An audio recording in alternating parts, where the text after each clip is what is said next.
ইসলামী আন্দোলন বাংলাদেশ, তাদের ছাত্র সংগঠন, যুব সংগঠন, শ্রমিক সংগঠন, তারা তাদের জায়গা থেকে যে অবদানটুকু রেখেছে এটা অবশ্যই স্বর্ণাক্ষরে লেখা থাকবে। আমরা জানি বৈষম্য বিরোধী ছাত্র আন্দোলনের মাধ্যমে আপনাদের উত্থান এবং বৈষম্য মুক্ত একটা বাংলাদেশ আপনারা গড়তে চেয়েছিলেন, কিন্তু আমরা দেখলাম যে নতুন বাংলাদেশের প্রথম যে সংসদটা অনুষ্ঠিত হলো, সেই প্রথম সংসদেই আপনাদের এই যে জুলাই অভ্যুত্থানের যে আমরা বলি যাকে অগ্রনায়ক সেনানায়ক নাহিদ ইসলাম, আপনাদের কেন্দ্রীয় আহ্বায়ক, তিনি কিন্তু সকল দলকে ক্রেডিট দিয়েছেন একমাত্র উইদাউট ইসলামী আন্দোলন বাংলাদেশ এবং ছাত্র আন্দোলন। এবং আপনি মাত্র বললেন যে তারা মাঠে ময়দানে সোচ্চার ছিল এবং একমাত্র ব্যানারে তারাই সোচ্চার ছিল। তাহলে আসলে কি বৈষম্যমুক্ত বাংলাদেশ গড়ার কথা বলে প্রথম পার্লামেন্টে নতুন বাংলাদেশ আপনারা একটু বৈষম্য করলেন কিনা, এটা আমার জিজ্ঞাসা। প্রথমত হচ্ছে, আমি যতদূর আমার জায়গা থেকে মনে আছে বক্তব্যটা, সেখানে হচ্ছে এরকম স্পেসিফিক এভাবে ছিল সম্ভবত যে ছাত্র দল, ছাত্র শিবির, ছাত্র অধিকার পরিষদ, ছাত্র শক্তি সহ বাংলাদেশের ইসলামপন্থী রাজনৈতিক দলের ছাত্র সংগঠনগুলো, এইভাবে কথাটা ছিল এবং স্পষ্ট এটাই আছে। আমার কাছে মনে হয় হয়তো তার জায়গা থেকে এটা মনে হয়েছে যে ইসলামপন্থী রাজনৈতিক দল তো অনেক রাজনৈতিক দল তাদের জায়গা থেকে শুরু থেকে শেষ পর্যন্ত কোনো না কোনো সময় নেমেছে, 5ই আগস্টের আগে পর্যন্ত। তো একটা বলতে গিয়ে যদি আরেকটা ছাড়া যায়, যদি মনে কষ্ট পায়, এই জন্য হয়তো বা একসাথে বলেছে। কিন্তু আমরা এটা সব সময়, শুধু আজকে না, ওই একদিনের বক্তব্যও না, ইভেন যে কেউ যদি ব্যক্তিগতভাবেও জিজ্ঞাসা করে এবং যে কোনো সময় আমরা সব সময় এটা স্মরণ করে এসেছি। এবং আমরা মনে করি যে ইতিহাস তো তাদের জায়গা থেকে, এটা ইতিহাসের প্রত্যেকটা এক একটা ডকুমেন্ট, কিন্তু যে তা আমাদের পীর সাহেবের সেই বক্তব্য, আমাদের নায়েবে আমির সাহেবের সেই বক্তব্য, তো এটা অস্বীকার করার কোনো সুযোগ নেই। আর এটা যদি কোনো কারণে ওই সময় স্পেসিফিকভাবে নাও করা হয়, আমার মনে হয় যে এটা হয়তো অবশ্যই আগামীর জায়গা থেকে এটা মাথায় থাকবে যে এটাও আসা উচিত।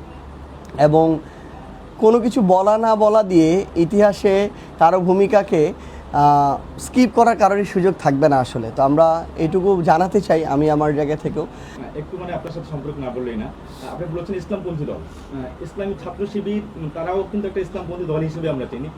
স্পেসিফিকলি যদি তাদের কথা উল্লেখ করা হয়, তাহলে এক্ষেত্রে আপনিও জানেন ইসলামী আন্দোলন বাংলাদেশ তারাও একটা রাজনৈতিক দল, না ইসলামপন্থী হিসেবে রাজনীতি করছে না। না, ট্রু। এটা আসলে আমার মনে হয় এই জায়গা থেকে জুলাইয়ের শুরু থেকেই যখন আমরা আন্দোলনটা শুরু হয়, তখন আমাদের দু একজন একটা স্পেসিফিক কিছু দায়িত্বে ছিল।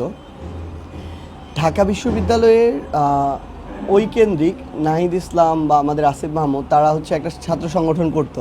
যেমন আসিফ মাহমুদ করতো ছাত্র অধিকার পরিষদ, নাহিদ ইসলাম করতো ছাত্র শক্তি। এরপরে হচ্ছে ওইখানে আমি আমার জায়গা থেকে বলতে পারি একদম শুরুর দিন থেকে যখন আন্দোলনটা একটু বড় হচ্ছিল, জুলাইয়ের 1, 2, 3, 4 তারিখের পরে, তখন আমাদের কেউ কেউ তাদের জায়গা থেকে ছাত্র শিবিরের সাথে সরাসরি যোগাযোগ করতো, সাপোর্টের জন্য ছাত্র দলের সাথে করতো।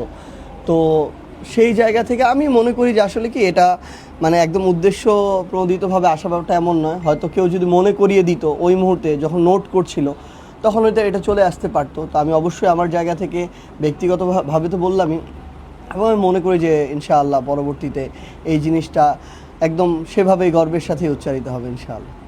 এখন কিন্তু বাংলাদেশের গুরুত্বপূর্ণ আমরা একটা রাজনৈতিক দল মনে করি ইসলামী আন্দোলন বাংলাদেশকে, খুবই গুরুত্বপূর্ণ একটা রাজনৈতিক দল।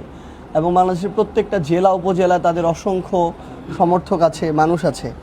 তো সেই জায়গা থেকে তাদের প্রত্যেকের ভূমিকা আছে, কারণ বাংলাদেশ একটা ক্রাইসিসের দিকে যাচ্ছে আমাদের মনে হচ্ছে রাজনৈতিকভাবে।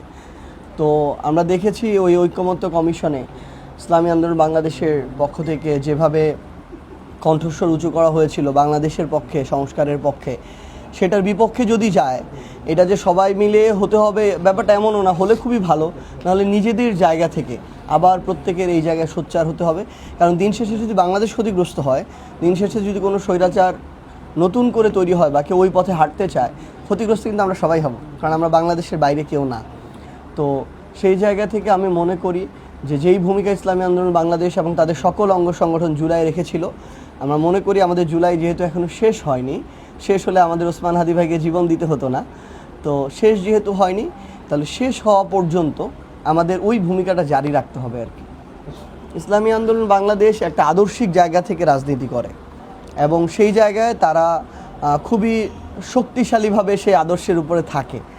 তো কোনো একটা রাজনৈতিক দল, যে রাজনৈতিক দলের সাথে মানুষের জুলুমের সম্পর্ক আছে, যে রাজনৈতিক দলের বেশ কিছু অনেক নেতাকর্মীদের দ্বারা মানুষ বিভিন্নভাবে ক্ষতিগ্রস্ত হচ্ছে, যারা নতুন করে আবার এমন কিছু বৈশিষ্ট্য দেখাচ্ছে যেটা আমাদের পুরনো দিনের কথা মনে করিয়ে দেয়, যে রাজনৈতিক দল একটা ওয়াদা করলো অভ্যুত্থানের পরে এবং নির্বাচনের আগে, জনগণের পক্ষে ওয়াদা করলো, কিন্তু নির্বাচনে বিজয়ী হওয়ার পরে তারা সেই ওয়াদা ভুলে গেল এবং দ্বিমুখী নীতি তারা দেখানো শুরু করলো, আমরা মনে করি যে ইসলামী আন্দোলন বাংলাদেশের যে শক্তিশালী আদর্শিক জায়গা, তারা অন্তত এই মানুষগুলোর সমর্থনে যাবে না। বাইরে কি কথা আছে সেটা থাকতেই পারে, কিন্তু আমরা মনে করি ইনসাফের পক্ষে ইসলামী আন্দোলন বাংলাদেশের যে যাত্রা, এটা সবসময় থাকবে ইনশাআল্লাহ।